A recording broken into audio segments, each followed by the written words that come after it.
దేవుడి నామానికి వందనాలండి. పాస్టర్ గారికి, పాస్టర్ అమ్మరికి వందనాలు, సంఘస్థులందరికీ వందనాలు.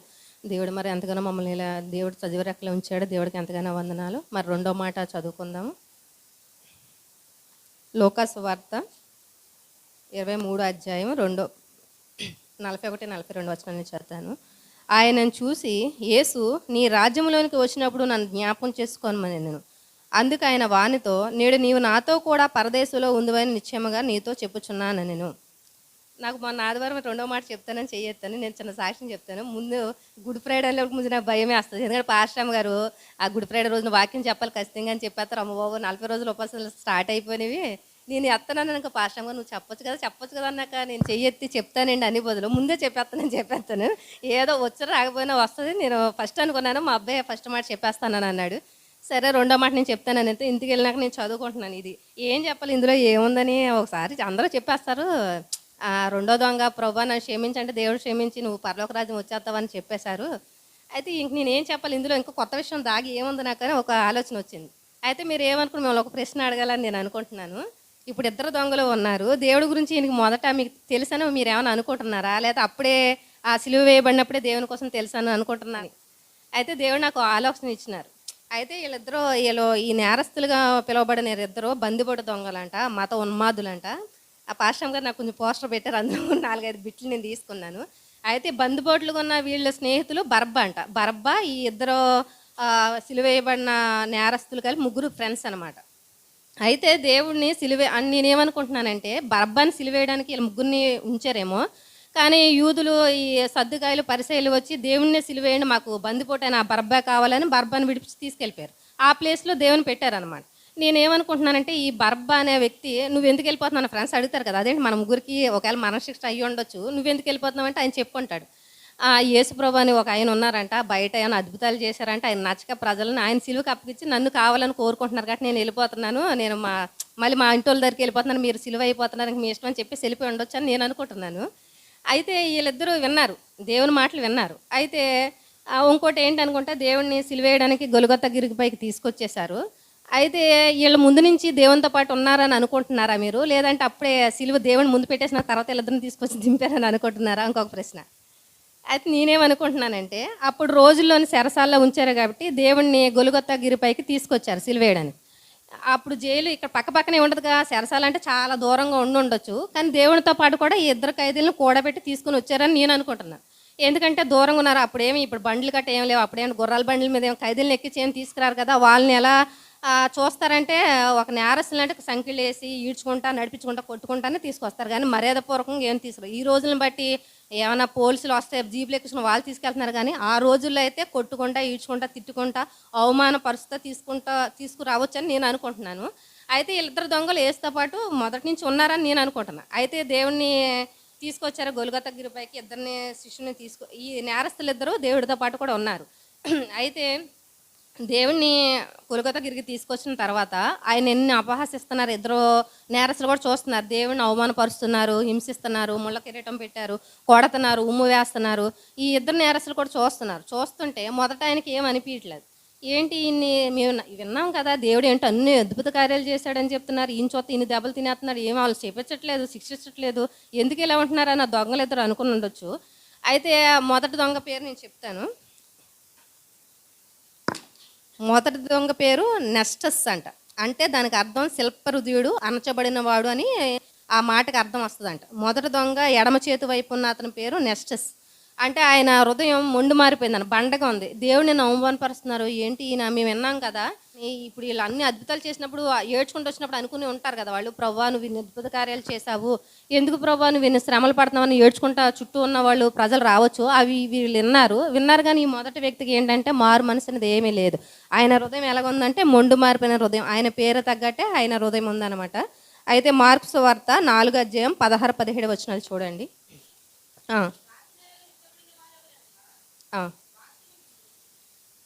అదే చెప్పు.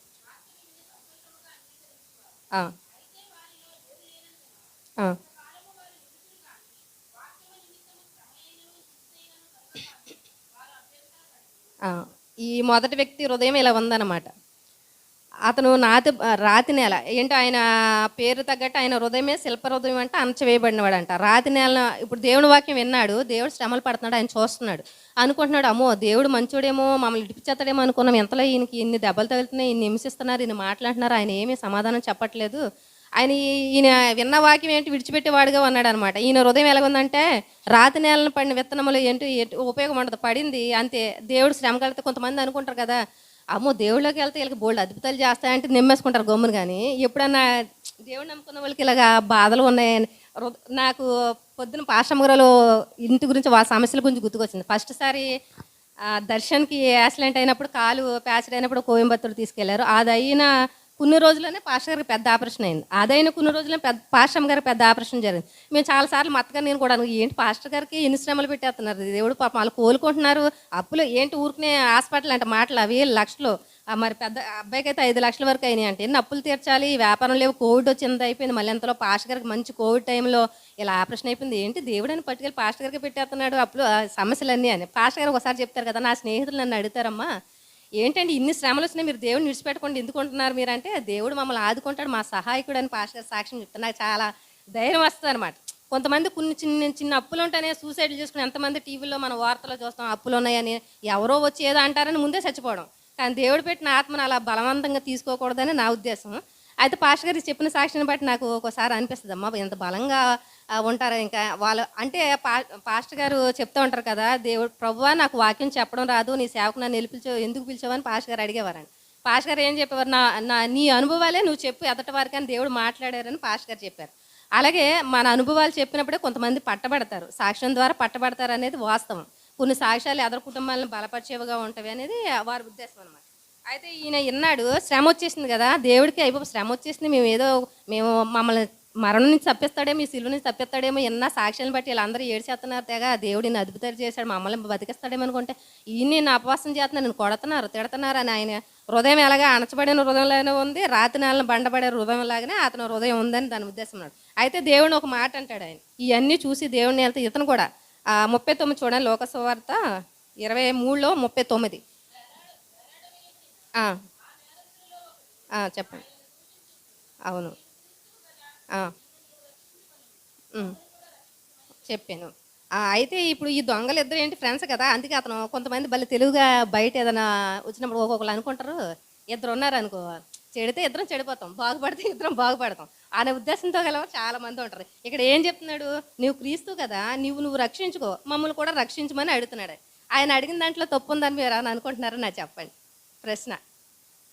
అదే కదా, ఇప్పుడు ఆయన విన్నాడు, ఏమన్నాడు, వత్త దేవుని వీళ్ళు కూడా పాపం కొట్టారు తిట్టారు, దేవునితో పాటు వస్తున్నారు, కొంతమంది ఏడుస్తున్నారు, దేవుడు ఇన్ని అద్భుతాలు చేశాడని అనుకుంటున్నాడు.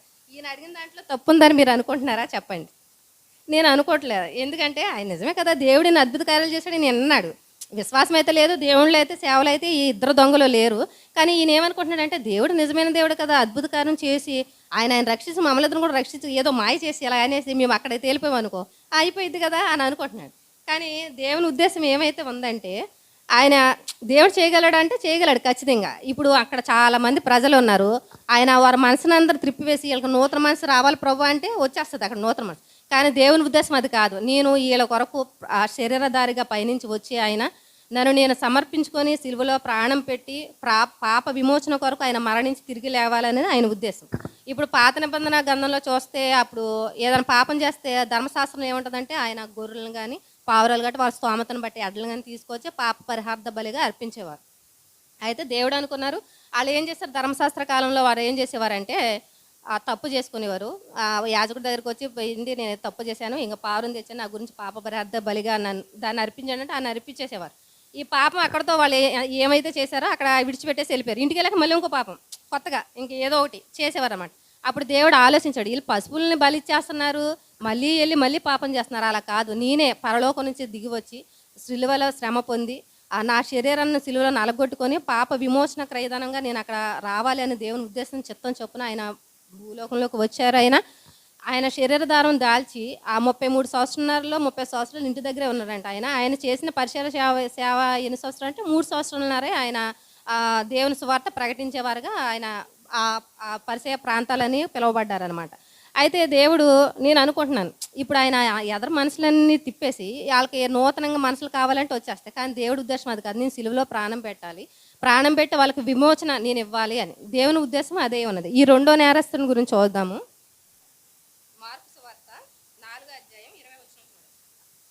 మార్కు సువార్త 4:20. అవును. ఉం.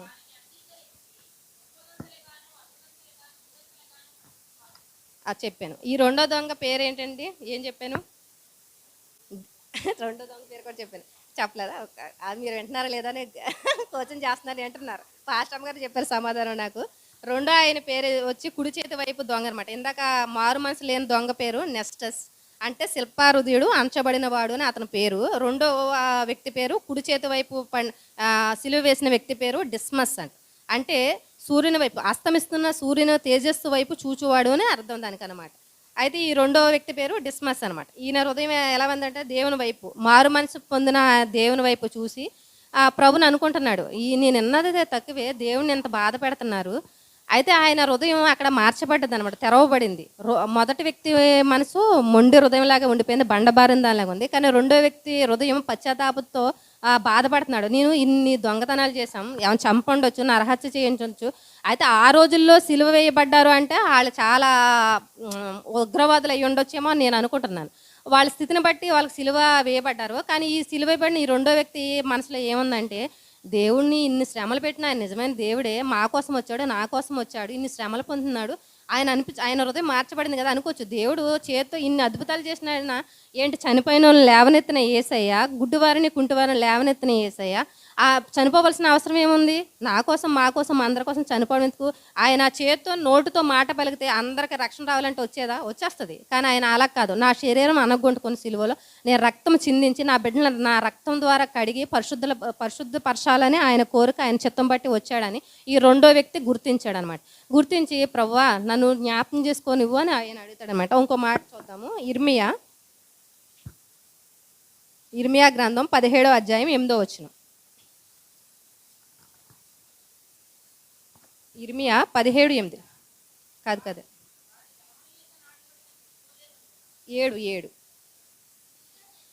కాదండి. ధన్యుడు యెహోవా వానికి ఆశ్రయముగా ఉండును. ఇప్పుడు ఈ రెండో వ్యక్తి ఎవరు నమ్ముకున్నాడు? అప్పటి వరకు దుర్మార్గుడిగా, నేరస్తుడిగా, బందిపోటుగా, మతోన్మాదిగా పిలువబడ్డ ఈ వ్యక్తిలో యేసయ్య వైపు ఆయన తిప్పుకున్నాడు. ఇంకా ఇప్పుడు ఏం చేస్తున్నాడు? యెహోవాను నమ్ముకునేవాడు ధన్యుడు, యెహోవా వానికి ఆశ్రయముగా ఉండును. దేవుడు ఇప్పుడు ఆయనకి ఏమయ్యారు? ఆశ్రమయ్యి ఉన్నాడు అనమాట, ఆశ్రయముగా ఉన్నాడు. ఇప్పుడు 23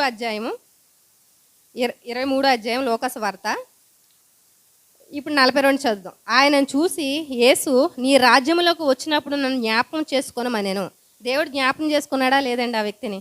మారు మనసు పొందిన తన హృదయమును, పశ్చాత్తాపడిన తన హృదయమును దేవుడు చూశాడనమాట. చూసి నీ రాజ్యంలో నన్ను జ్ఞాపకం చేసుకున్నప్పుడు యేసు అంటాడు, అందుకు ఆయన వానితో, నేడు నీవు నాతో కూడా పరదేశంలో ఉందివని నిశ్చయముగా నీతో చెప్పుచున్నాను నేను. దేవుడు వాగ్దానం చేశాడు, మాట ఇచ్చాడు, ఆయనకి విమోచన, రక్షణ దయచేశాడు. అయితే మీరు ఏమనుకుంటున్నారు? ఇప్పుడు ఈయన చనిపోతే పరలోకం వెళ్తాడు అనుకుంటున్నారా, వెళ్ళాడనుకుంటున్నారా? చెప్పండి. వెళ్తాడు. ఎందుకు మరి ఆయన బాప్తిసం తీసుకోలేదు? అది బాగా చెప్పారు మీరు సమాధానం. ఏంటంటే ఇప్పుడు దేవుని మాట కన్నా ఏముంది, ఇప్పుడు మనం ఉన్న అవకాశాన్ని బట్టి దేవుడిని నమ్ముకున్నాక బాప్తిసం తీసుకుంటున్నాం. ఆయనకి ఇంకా అక్కడ ఛాన్స్ లేదనమాట. సిలువ వేయబడతాడు, నాకు బాప్తిసం ఇవ్వండి, నాకు కొంచెం టైం ఇవ్వండి అంటే అక్కడ ఇస్తారా సైనికులు? ఎవరు ఇవ్వరు కదా. కానీ దేవుడు ఆయన హృదయమును, పశ్చాత్తాపడిన హృదయమును, విరునలిగిన ఆ దొంగ హృదయము దేవుడు చూసి చెప్తాడు, నువ్వు నాతో కూడా పరదేశంలో నిశ్చయముగా ఉండు అన్నాడు. దేవుడు అతనికి వాగ్దానం చేశాడు. ఆ వాగ్దానం బట్టి ఆయన నమ్మాడు. దేవుడిని ఆశ్రయముగా చేసుకున్న దొంగగా ఉన్న రెండో వ్యక్తి మారు మనసు పొందాడు. ఇప్పుడు ఈ ముగ్గురు చనిపోయారు. మొదట దొంగ ఎడమ వైపు చేతి వైపు ఉన్న దొంగ చనిపోయాడు. తను ఏం మారు మనసు పొందలేదు, అవిశ్వాసంగానే చనిపోయాడు. తన పేరు అలాగే ఉండిపోయిందా? బందిపోటు దొంగగానే చనిపోయాడు, దుర్మార్గుడిగానే చనిపోయాడు. ఆయన చనిపోయి ఎక్కడికి వెళ్తాడు? నరకానికి వెళ్తాడు. ఆయనకి విశ్వాసం ఏమీ లేదు. సిలువలో అవకాశం వచ్చింది, తన పశ్చాత్తాపడి తన స్నేహితుడు మార్చబడ్డాడు, నేను కూడా మార్చబడాలని అనే ఆలోచన కూడా ఆ మనిషికి రాలేదన్నమాట. ఆయన చనిపోయాడు, సిలువ వేయబడ్డాడు, నరకానికి వెళ్ళిపోయాడు. ఈ రెండో వ్యక్తి చనిపోయిన ఆయనకి ఏమొచ్చింది? మారు మనసు వచ్చింది, దేవుని రక్షణ వచ్చింది, దేవుని వాగ్దానం వచ్చింది, పరలోక రాజ్యంలో నిశ్చయంగా నువ్వు నాతో ఉంటావని దేవుని పిలుపు వచ్చింది. ఈ వాక్యం దేవుడు దీవించిన గాక. ఆమేన్.